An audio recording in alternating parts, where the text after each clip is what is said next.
네, 시청자 여러분 반갑습니다. 더불어민주당 선임부대변인 박창진입니다. 팩트TV에서 야심차게 준비하고 있는 대담 프로그램. 우리 지역 곳곳에 아직은 원석이지만 곧 보석처럼 빛날 인재들을 찾아서 심도 깊은 이야기를 나눠보는 시간입니다. 오늘은 조상호 부위원장님을 초대했는데요. 지금 소개를 보니까 현직으로 더불어민주당 국가균형성장특별위원회 부위원장을 맡고 계시고 더불어민주당 국가경제자문위원회 위원을 맡고 계신 이력이 있습니다. 오늘 조상호님을 모시고 어떤 얘기가 진행될지 여러분들 기대되실 것 같은데요. 그럼 본격적인 대담에 들어가 보도록 하겠습니다. 반갑습니다. 예, 안녕하세요. 우리 위원님을 잘 모르는 시청자분들이 많으실 것 같은데 간단한 소개 좀 부탁드리겠습니다. 예, 저는 이해찬 전 총리님 보좌관이었고요.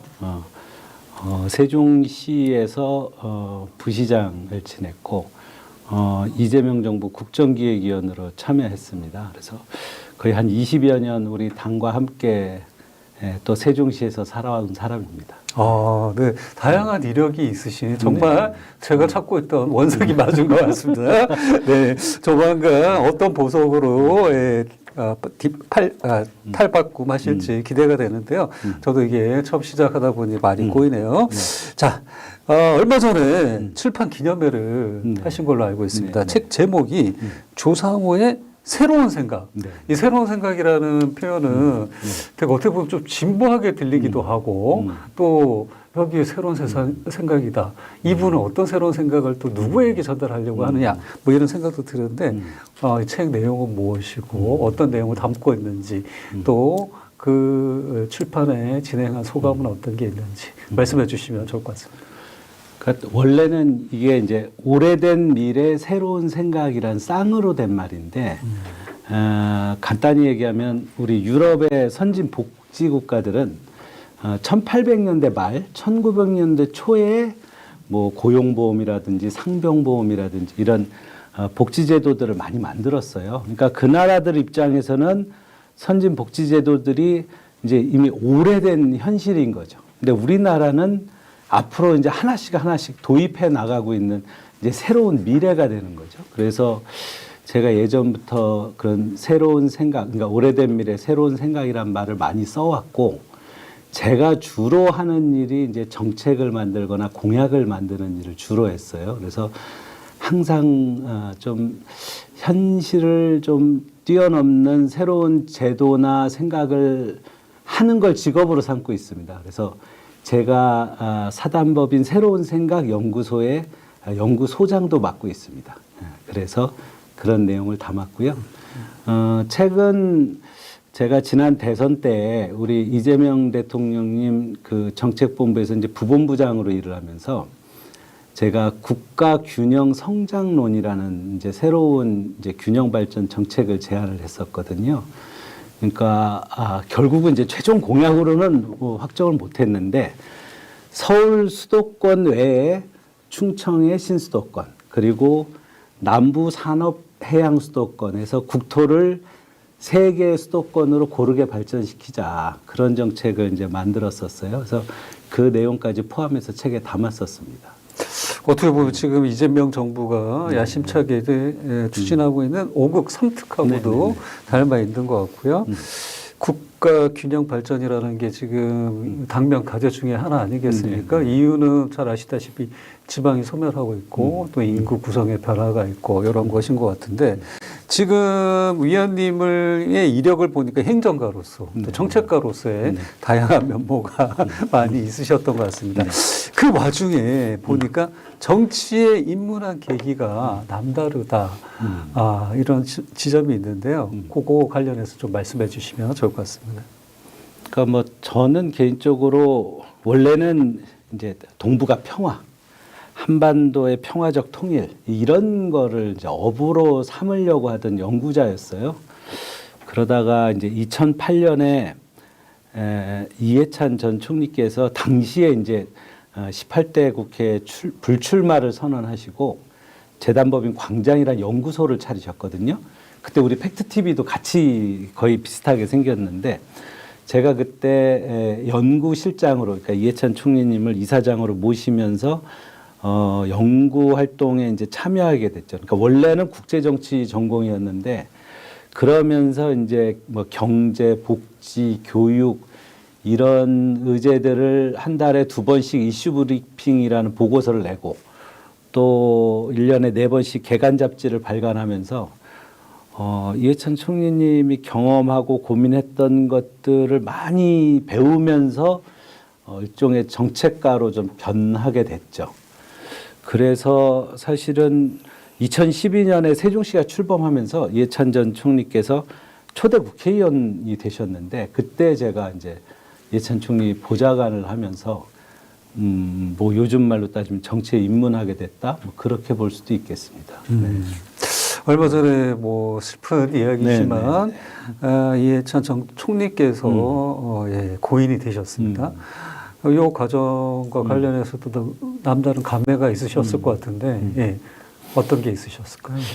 그러니까 뭐 벌써 방송에서 이제 많은 분들이 이제 추모하시고 이제 애달픈 말씀 주셨는데 저는 사실은 이해찬 전 총리님을 만약 못 뵀으면은 사람 인생이 특별한 게 없다. 사람이 다 거기서 거기다 이런 생각을 많이 하고 살았을 것 같아요. 근데 이분은 진짜로 좀 특별한 분이에요. 그러니까 유시민 전 장관님께서 이제 사무사의 정치인, 사땜이 없는 사람이다라고 얘기를 했는데 쉽게 말해서 앞과 뒤가 똑같은 사람. 정말로 일반 우리 인생하고 좀 되게 달랐어요. 그래서 제가 그분을 경험하면서 제일 많이 느꼈던 건 진짜 이런 사람이 있구나. 물론 이해찬 총리님에 대해서 뭐 사실은 현업에 계실 때는 호불호는 있으셨지만 우리 사회가 발전한 거는 결국은 그런 분들의 희생과 헌신 덕분 아니었나 개인적으로는 그런 생각을 많이 하고 있습니다.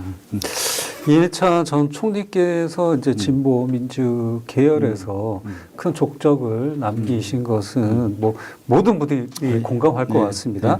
근데 지금 이제 조상호 의원님 개인에게 이 정치적인 이제 정치 활동가로 나서게 되는 데는 어떤 자극제가 되셨을까요? 그러니까 제일 많이 알려지신 말이 이제 삼실이라고 해서 이제 진실, 성실, 절실 이 세 가지를 이제 공직자의 기본적인 삶의 태도다라는 말씀을 많이 주셨는데 저한테 제일 많이 기억나고 제일 좀 마음에 담고 있는 말은 정치라는 거는 당대의 모순을 해결하는 거다. 그 시대의 어려운 문제 아니면 그 시대의 왜곡된 문제들을 바로잡는 게 정치다. 그러니까 제 입장에서는 이제 그 세종시가 행정 수도를 목표로 태어난 도시잖아요. 근데 원래 돌아가신 노무현 대통령님이 행정 수도를 만들자고 했던 것도 모든 게 서울로만 몰리는 상황을 좀 타파해 보자는 거잖아요. 그러니까 그것도 그런 이 모순을 해결하자는 거였기 때문에 개인적으로는 뭐 세종시 자체는 이제 2002년 대선에 시작을 했지만 저는 2012년 세종시가 출범하면서부터 지금까지 행정수도로 좀 자리 잡도록 노력을 해왔다 이런 말씀 좀 드리고 싶어요. 네. 그 큰 인물 이해찬을 보면서 현실 정치가 세상을 어떻게 바꿀 수 있는가에 대한 고민을 하셨고 본인이 갖고 있던 재능인 또 연구자 또 행정 전문가 정책 전문가로서의 어떤 나의 탤런트가 여기 결합되면 세상을 바꾸지 않을까 이런 생각을 했다. 뭐 이렇게 저는 들리는 것 같습니다. 자, 그 결에서 다음 질문을 드릴 텐데요. 이번 이제 이재명 정부, 국민주권 정부라고 불리고 있는 이재명 정부 출범 초기에 국정기획위원회에서 활동을 하셨다는 이력이 있습니다. 어떤 활동을 구체적으로 하셨나요? 그러니까 제가 아까 잠깐 말씀드렸지만 대선 과정에서는 제가 민주연구원에서 균형 발전을 담당하는 부원장을 맡고 있었어요. 근데 그 일을 하면서 이제 결국 대선 캠프에서 이제 정책본부에서 일을 했고, 그래서 이제 균형 발전 관련한 의제들을 계속 다뤘으니까 국정기획위원회에서도 정치행정분과의 균형 발전 팀장 이렇게 원래 합류를 한 거죠. 근데 논의가 이제 좀 계속되면서 제가 개인적으로 좀 보람이 있는 거는 원래 우리는 국가 균형 발전이란 말을 써왔는데 제가 대선 때 지금은 상황이 더 악화되어 있기 때문에 지역의 경제적 기반을 살리는데 일단은 좀 초점을 더 두자. 발전이란 말이 더 크지만 그래서 국가균형 성장이란 말을 제안을 했었어요. 그래서 국정기획위원회에 별도로 국가균형 성장 특별위원회가 만들어졌습니다. 그래서 지금 대변인 하시는 박수현 의원님이 위원장이셨고 저는 이제 거기서 행정수도 팀장을 맡았었죠. 그리고 뜻밖의 또 AITF도 그 국정기획위원회 안에 있었는데 거기서는 AI 정부팀장. 그래서 갑자기 1인 3역을 맡기셔가지고 개인적으로는 상당히 고생도 했고 보람도 있었습니다. 지금 말씀 들으니까 상당한 능력자가 아닌가라는 생각이 듭니다. 알려지지를 않은. 좀 더 홍보를 하셔야 될 것 같은데요. 네. 그 지금 국가 균형 성장 네네. 이것도 지금 국민주권 정부의 중요 정책 네네. 중에 하나이고 AI 대전환 시대를 맞이하겠다. 이것도 이재명 대통령의 큰 포부 중에 하나 아니겠습니까? 이 모든 거와 관련해서 이제 결합이 돼 있었다라는 말씀이신데, 근데 이제 뭐 본인도 말씀하신 것처럼 잘 몰라요. 저도 오늘 처음 들었고, 자, 조금 더 구체적으로 제가 이런 일을 좀 했었어요. 이것이 좀 실현이 됐어요. 아니면 뭐 이것이 참고가 돼서 지금 이런 정책이 나오고 있어요. 뭐 이런 게 있을까요? 그러니까 뭐 세종 시민들은 그래도 저를 좀 아시는데 제가 이해찬 전 총리님 당선되는 2번 그리고 우리 민주당의 전 시장이셨던 이춘희 시장님이 당선되는 2번에 좀 정책과 공약을 만들었죠. 그러니까 세종시에 뭐 청춘 조치원이라는 이제 도시 재생 사업이라든지 로컬 푸드 운동 그리고 뭐 세종시의 뭐 기업 유치나 이런 것들은 세종 시민들은 대부분 제가 주 원안을 냈던 거를 잘 기억하고 계시죠.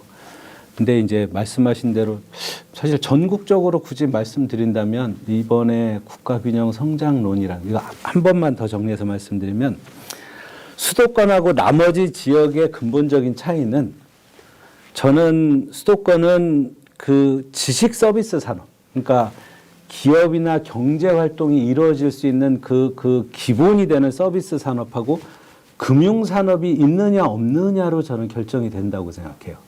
근데 우리나라는 서울에만 있어요. 그러니까 만약에 저는 이제 충청권을 신수도권이라고 부르는데 여기가 만약에 성장하려면 서울과 같은 고급 서비스 산업, R&D라든지 뭐 컴퓨팅이라든지 이런 산업하고 금융시장을 만들어주지 않고는 아무리 정부가 지원을 해줘도 결국은 제자리를 좀 맴돌고 만다. 그리고 규모의 경제를 못 이루고 있다. 그러니까 충청권도 그렇고 남부 산업 지역도 마찬가지다. 그래서 이번에 우리가 근본적으로 그 틀을 좀 바꾸자. 근데 대선 때는 이게 너무 갑자기 이제 큰 변화를 주는 거니까 기존에 우리가 써왔던 이제 5극 3특이라는 개념을 그대로 이어가자. 이렇게 얘기는 됐는데, 실제로 얼마 전에 청와대에서도 따로 불러가지고 제가 제안했던 내용을 이제 다시 스크린도 하고 지금 그 5극 3특 논의 속에서 이런 거를 그럼 어떻게 현실화할 거냐. 그래서 저한테 자문도 요청을 하고 있어요. 그래서 제가 그냥 자문하는 거 말고 제가 책임을 맡으면 제가 좀 주도해서 제안을 해보겠다 그러고 있습니다. 참 그 말씀 듣다 보니까 정말 지금 현재 대한민국이 당면하고 있는 미래 가치를 다시 한번 생각하게 됩니다. 지금 말씀대로라면 지금 뭐 요 근래 대통령께서 얘기했던 결하고 좀 비슷한 것 같은데 행정 수도를 만들어 놨는데 다 서울로 올라오고 또 행정 수도 안에서 해결이 다 안 되다 보니까 서울에 와서 또 도장을 찍어야 되고 결제를 받아야 되고 이런 문제가 있는데 그 지역 안에서 해결할 수 있게끔 그 인프라를 다 구성해 놓으면 각각이 성장 동력이 돼서 국가 전체가 더 활발한 성장이 이루어지지 않는가 뭐 이런 얘기인 거였습니다. 네. 제가 이게 승무원 하면서 외국 다녀보면은 미국 같은 경우에는 정말 그 핵심 도시들마다의 가치와 역량과 동력이 있는데 그렇죠. 우리는 지금 그게 서울을 중심으로만 되다 보니까 지방 소멸이라는 이런 얘기가 나오고 있는데 이런 얘기를 하신 게 아닌가 싶습니다.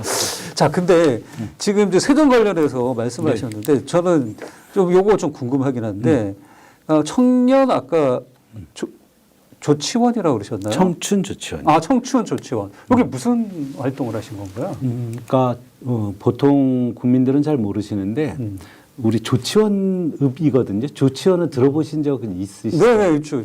근데 조치원이 1937년에 전라남도 광주 그리고 대전하고 동시에 셋이 읍으로 승격을 한 거예요. 그러니까 조치원이 이제 경부선하고 호남선이 만나는 교통의 중심지거든요. 그러니까 원래는 광주, 대전, 조치원이 거의 같은 정도의 의미를 담아서 출범을 했는데 아시다시피 이제 광주는 호남의 이제 그 가장 중심 지역이고 대전은 충청권 전체를 대표하고 있는데 조치원은 현재 인구가 한 44,600명 정도 되거든요. 그러니까 많은 분들이 조치원이 좀 더 발전했으면 좋겠다는 열망이 있어요. 근데 우리 이제 보통 그 행복도시, 행정수도라고 부르는 데는 조치원에서 한 5, 6km, 한 10km 안 되는 밑에 신도시로 만들고 있거든요. 2,200만 평. 그래서 신도시하고 조치원이 같이 병행해서 발전했으면 좋겠다. 이런 얘기를 많이 해왔는데 선거 때 기존에는 그 10만 조치원, 인구가 4만, 뭐 5만 정도 되니까 인구를 2배 늘리겠다고 했는데 그게 지역 주민들한테 별로 와닿지가 않았어요. 그래서 제가 고심을 하다가 청춘 조치원이라는 말을 붙였어요. 그랬더니 그게 지역 주민들한테는 우리 이 지역에 새로운 활력을 주는 그런 왜 어르신들 보통 청춘대학 이런 말 많이 쓰거든요.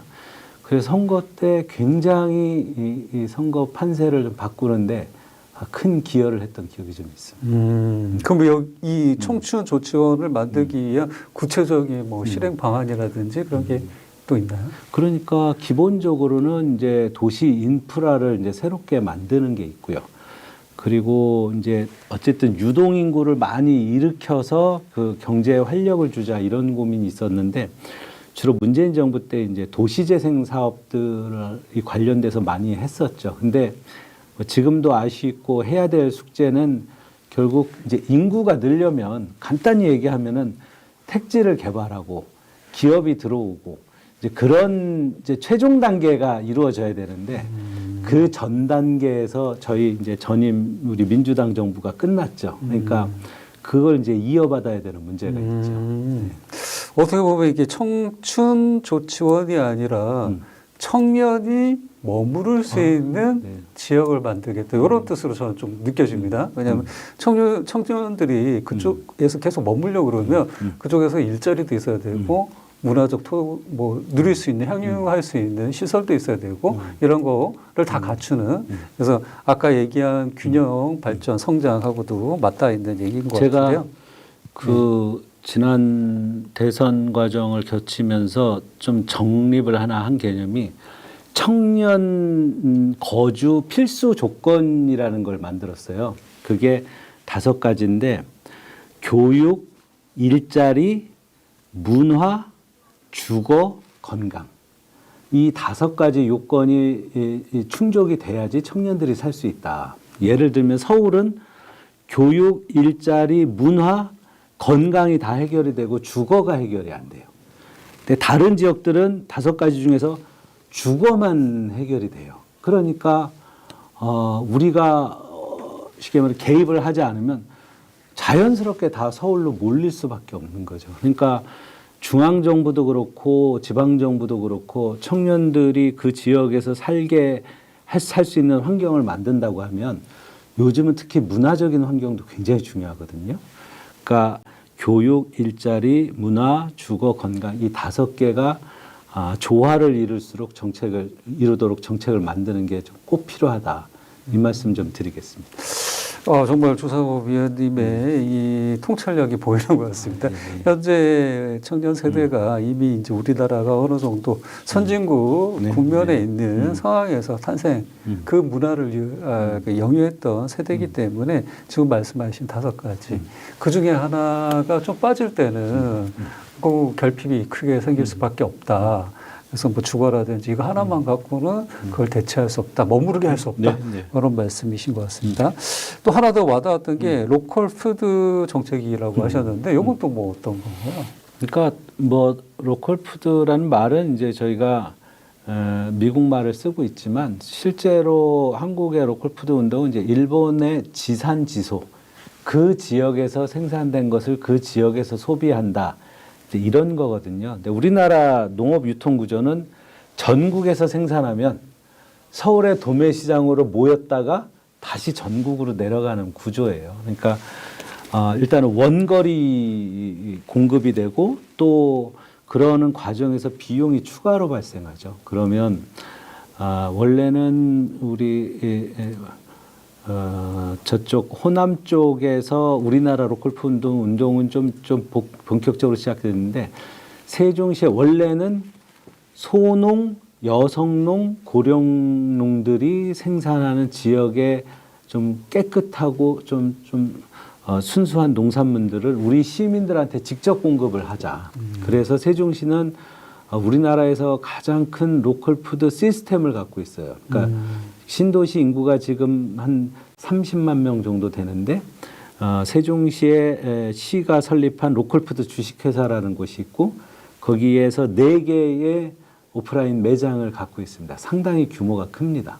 그래서 우리 농민들이 거기에 이제 직접 납품을 하고 우리 세종 시민들이 이제 그 매장을 이용하고 있는 건데 이것도 지금 한 10년 정도 돼가지고 다시 한번 좀 리모델링할 필요는 있는데 우리나라에서 다른 도시가 갖지 못한 그런 새로운 모델 중에 하나다.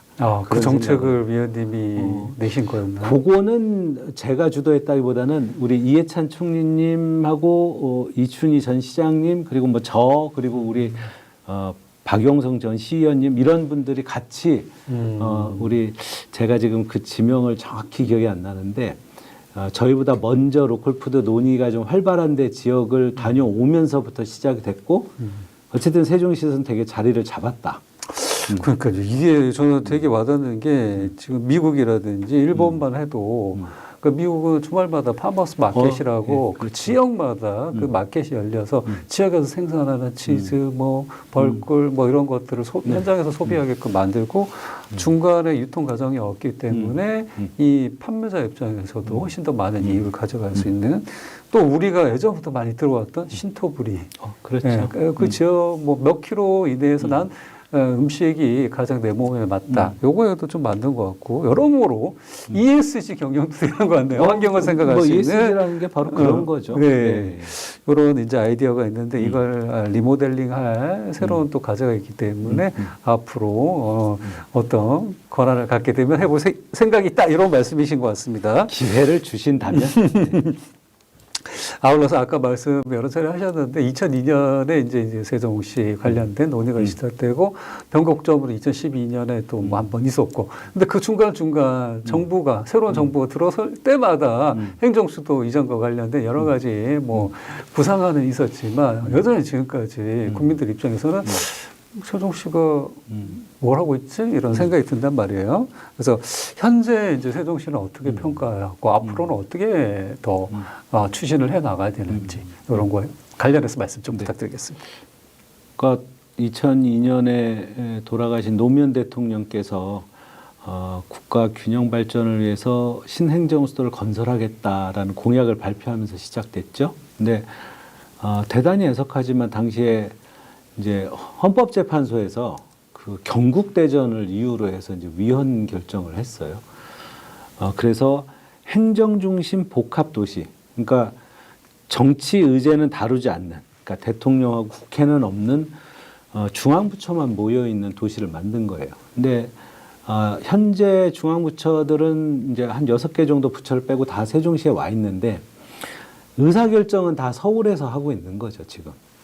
그래서 그동안 계속 이제 뭐 국회 세종의사당, 대통령 세종집무실 이래서 현상을 타파하려는 노력이 계속 이루어지고 있고 우리 이재명 대통령께서도 퇴임하기 전에 세종집무실에서 퇴임하시겠다. 이제 지금 이제 건설에 이제 들어가는데요. 이런 말씀을 해 오셨는데 며칠 전에 우리 국민의힘의 장동혁 대표께서 교섭단체 대표연설에서 국민의힘도 행정수도 개헌 또 행정수도 특별법 제정을 찬성하겠다 이런 취지로 말씀을 하셨어요. 그럼 이제 여야가 다 이제 합의가 된 거죠. 그러면 원뜻대로 국회하고 청와대까지 전부 그리고 공공부문은 전부 다 세종으로 모아서 대한민국의 그런 공공 정책은 이제 행정은 이제 행정 수도에서 다루고 경제적인 내용은 서울에서 다루는 이제 두 개의 수도 개념으로 대한민국이 발전하면 제가 요즘 그런 말을 많이 쓰는데 세종의 눈으로 세상을 보면 대한민국이 되게 달라 보입니다. 그러니까 서울의 눈으로 보면 세종도 지방 중에 하나고 지방에서 무슨 일이 벌어지는지를 잘 몰라요.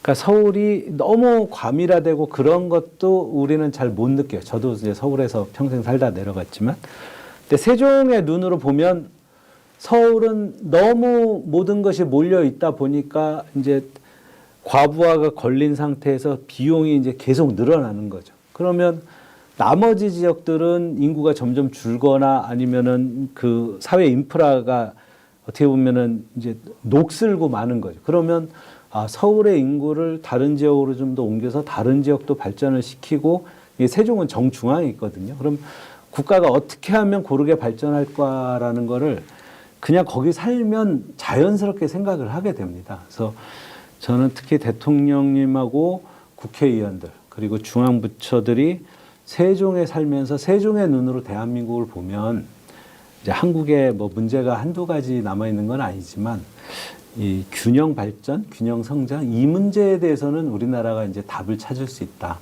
이 말씀을 드리고 있고 이제 맨 마지막 단계 지금 행정수도 특별법을 제정한다까지 이제 합의가 돼 있다. 그래서 이번 국회에서는 이 문제를 반드시 매듭 지을 거고 저도 거기에 최선을 다할 생각이다. 이 말씀드리겠습니다. 세종의 눈으로 세상을 본다. 네. 예. 또 새로운 접근이 시작될 것 같습니다.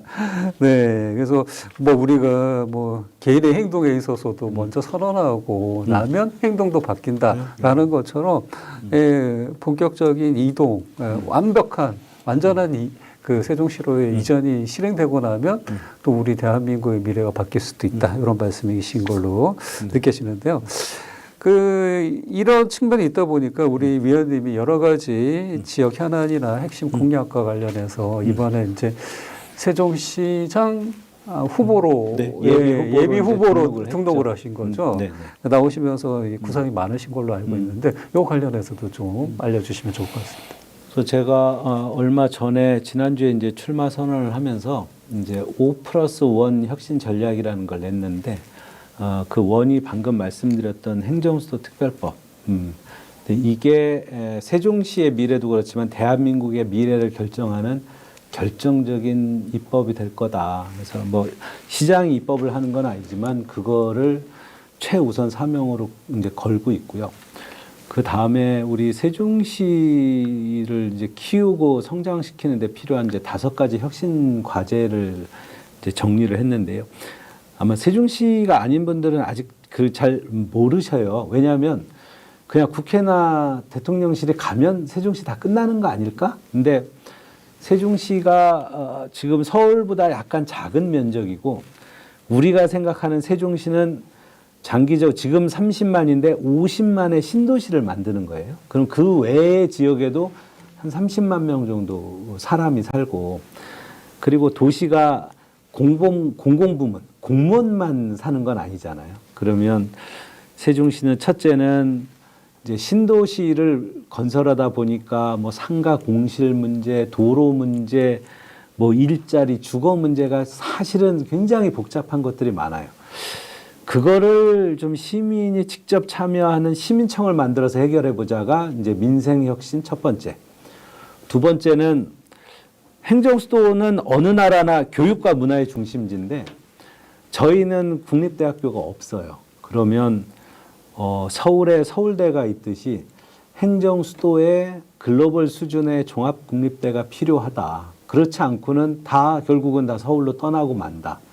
이게 이제 교육혁신이고 그 다음에 저는 이제 공간혁신이라고 붙였는데 신도시는 행정수도로 이제 점점 성장하고 완성화돼 가는데 아까 말씀드린 조치원이나 나머지 면 지역은 그거는 국가가 건설하는 게 아니라 세종시가 책임을 지는 거거든요. 그러니까 신도시와 읍면 지역이 이제 병행 발전하는 공간 혁신을 이루자.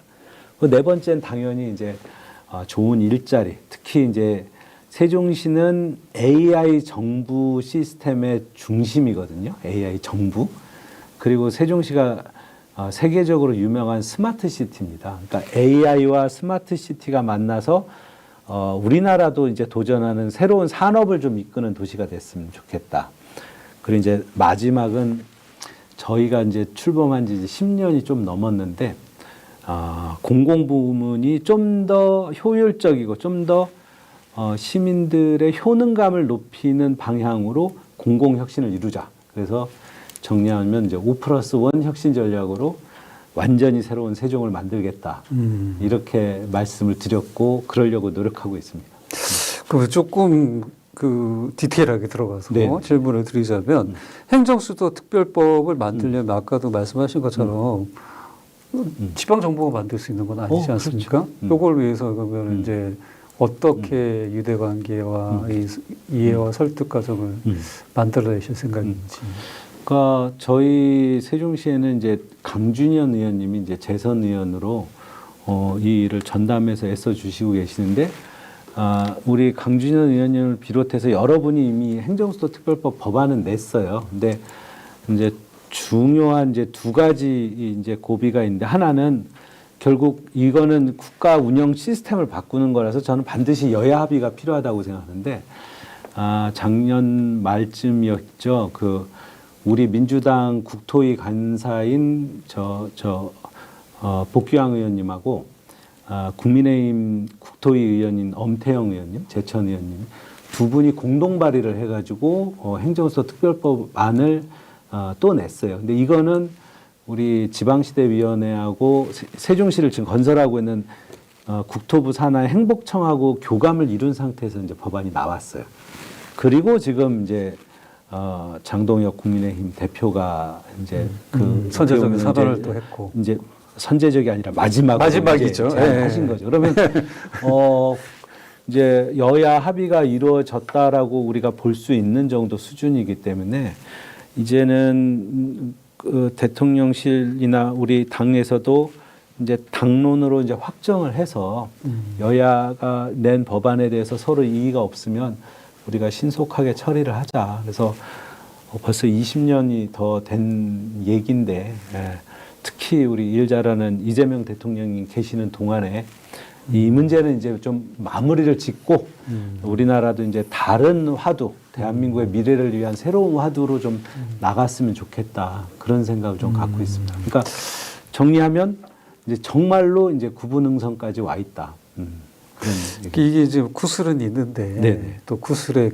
가치도 다 알고 있는데 이걸 꼬매야 될 사람들이 지금 뭐 정쟁이라든지 이견이라든지 자신의 목적을 위해서 이걸 이제 해태하고 있는 형국인데 뭐 어떻게 해야 될 것인가. 시장 행정가가 됐을 때는 제 생각에는 이제 국민들의 지지를 받아서 이게 필요하다는 압력이 돼야 되지 않을까라는 생각이 드는데 아마 그런 역할을 충분히 해낼 자신감이 있고 이런 포부를 있다. 그런 말씀이신 걸로 저는 이해가 됩니다. 국민 주권 정부, 이재명 정부가 들어서고 나서 정말 지역에 대한 문제들, 우리 국가가 어떻게 이제 미래의 인구 소멸이라든지 여러 성장 동력의 저하를 해결해 나갈지에 대한 고민이 많은 것 같습니다. 이 정책의 변화가 여러 가지가 있었는데 정책 전문가로서 연구자의 입장에서 어떻게 평가하고 있는지 말씀 좀 부탁드립니다. 그러니까 이제 대한민국도 항공모함까지는 도달하지 못했다 하더라도 이제는 세계적인 구축함 수준은 넘어선 것 같아요. 그러니까 우리도 세계적인 기술력이 있고 어떻게 보면 이제 자본도 있고 그러니까 능력도 있는 거죠. 근데 참 중요한 게 역시 리더의 역할이다. 우리 이재명 대통령님께서 주가 5천 얘기를 했잖아요. 제가 아까 말씀드렸던 우리 세종시의 이제 강준현 의원이 주가 5천 특위 위원장이었어요. 근데 그때 국민의힘에서 뭐라고 그랬습니까? 조롱을 엄청 했죠. 네. 네. 근데 시장은 굉장히 냉정한 거잖아요. 근데 물론 이제 부작용이 뭔가 여러 가지 논의는 있지만 우리나라 경제가 주가 5천을 충분히 감당할 수 있다는 힘을 보여준 거죠. 그는 리더가 어떤 목표와 비전 그리고 구체적인 수단을 갖고 있느냐를 시장이 납득 내지는 이건 되겠구나 하면은 그런 현상이 벌어진다는 거죠. 그러니까 제가 뭐 저희 대통령 이전에도 훌륭한 뭐 김대중 대통령, 노무현 대통령이 있었고 앞으로도 있을 수 있는데 이런 분은 다시 찾기 되게 어려울 거다. 그러니까 이재명 대통령께서 재임하는 기간 동안 아까 말씀드렸던 우리 사회 모순을 좀 해결하고 우리도 이제는 보통의 선진국처럼 시민들이 건강하게 살고 자기 능력껏 최선을 다해서 일하고 이웃을 돌보고 그런 사회로 이제는 우리도 좀 전환을 하자. 이제 남은 거는 어떻게 보면 이제 북한하고의 문제를 좀 평화적으로 푸는 거 정도가 남은 거 아닌가. 그래서 저는 뭐 우리 이재명 대통령님 현재까지 A+이고요. 예, 끝까지 A+로 가셨으면 좋겠고 조금 있다가 제가 합류해서 많이 도와드리겠습니다. 예, 좋습니다. 정말 본인의 포부까지 밝혀주셨는데, 큰 그 중앙에서의 정책적 그 방향성을 제시하더라도 지역에서 따라오지 못하면 뒷받침이 안 되면 또 그 효과가 감퇴할 수 있기 때문에 그런 부분에서 노력하는 그런 인재가 되겠다라는 말씀이신 것 같습니다. 정말 몰랐는데 이 세종에 이 반짝반짝한 원석이 하나 있다라는 거 오늘 알게 됐습니다. 네, 세종시의 새로운 발견이고요. 그 세종시의 새로운 발견, 그 인물이 조상호다. 그런 말씀을 제가 정말 전하고 싶네요. 자, 마지막으로 지금 숨가쁘게 달려온 대답이 시간 동안 다 못하신 말씀, 또 세종시, 또 전국에 아직까지 나를 모르는 우리 시민들에게 나를 알리는 그런 마지막 말씀 한마디 부탁드리겠습니다. 예. 지방정부는 국민의 삶을 살피는 일을 하는 거죠. 기본적으로 제가 지금 좋아하는 말 중에 시민 여상이란 말이 있어요. 이게 이제 중국 고어인데 시민을 볼 때 여상, 내 상처처럼 보라는 거야. 내 몸의 상처처럼 시민을 대하면 얼마나 섬세하고 따뜻하게 대하겠어요. 내 손에 가시가 그렇게 아픈데. 그러니까 보면 서울은 서울의 문제가 있지만 나머지 지방과 서울의 격차는 지금은 스스로 자정돼서 해결되기가 되게 어려워요. 그러면 저희 같은 사람들이 특히 그 지역의 청년이 머물 수 있겠느냐. 그러니까 흔히 정치인들이나 뭐 이 정부에서 보도자료 내가지고 뭘 유치했다, 뭐 이랬다, 이런 얘기 말고 정말 교육 환경을 개선하고 진짜 좋은 일자리를 만들고 또 청년들이 즐길 수 있는 문화적인 베이스를 갖추고 또 주거 문제도 이제는 그러니까 제가 제일 답답한 게 청년주택이라 그러면 대부분의 의사결정자들은 7평 원룸이어야 된다고 생각을 해요. 근데 저는 적어도 13평 이상의 방 2칸을 두자. 그래서 독신인 청년이 결혼할 수 있는 정도의 환경은 만들자. 건강도 마찬가지인데. 그러니까 우리나라가 이제 그렇게 작고 약한 나라가 아니거든요. 그러면 진짜 사람한테 좀 투자하는 나라를 만들었으면 좋겠고, 저희 세종시가 그런 거에 좀 모델이 좀 됐으면 좋겠다. 그래서 이 정도면은 우리 다음 세대가 충분히 살 수 있는 사회가 되겠구나 하는 희망을 좀 남기고 싶은데요. 제가 꿈을 좀 이어갈 수 있도록 우리 진행자께서도 좀 기억해 주시고 우리 팩트TV 시청자 여러분들께서도 눈여겨 봐주시면 감사하겠습니다. 예. 저는 뭐 당연히 기억할 것 같고요. 정말 시민 여상이라고 말씀하셨죠. 예. 그러니까 다르게 얘기하면 연민의 정 같기도 합니다만 타인의 고통을 내가 공감할 수 있는 능력. 정말 냉철한 연구가에서 이제는 감성까지 갖춘 행정가가 될 준비가 돼 있다. 그게 바로 세정의 조상우다. 이런 말씀을 해줄 것 같습니다. 네, 오늘 박장진의 팩트TV 이 인물탐구 대담 방송을 여기서 이제 마치게 됐는데요. 오늘 조상우 세종을 대표하는 원석이라는 한 인물을 저희가 탐구해 봤는데 앞으로도 계속해서 정말 우리 전국의 곳곳에 포진하고 있는 수많은 원석들을 제가 한번 캐보려고 합니다. 팩트TV 박창진의 이 대담 프로그램 다음 편도 많은 기대 부탁드리겠습니다. 그럼 다음 이 시간에 또 뵙겠습니다. 감사합니다. 고맙습니다.